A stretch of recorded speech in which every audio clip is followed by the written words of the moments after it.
تكفى يا عبيد اضربني بالموال وبقافية وبشيله جديد نعشني ما بدبكه الشامية.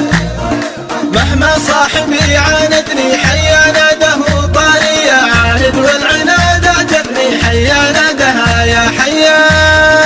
يا من بالحلا ذابحني وبنظراتك الودية، من قبل الفوات انقذني هات الطيب يا راعية. يكفي جرحي لا تجرحني عاملني بطيب النية، يا ليل الشقا صبرني يكفي الغلا وارحمني وعاملني بجدية. تكفى يا الخوي الحقني والحق حالتي الصحية، من شخص افترى وتعبني خلى حالتي وهمية. العاني بها والمعني يا دكتور لا تنصحني، ماخذ في الهوى حرية. إن عندك دواء عالجني حسب الخبرة الطبية.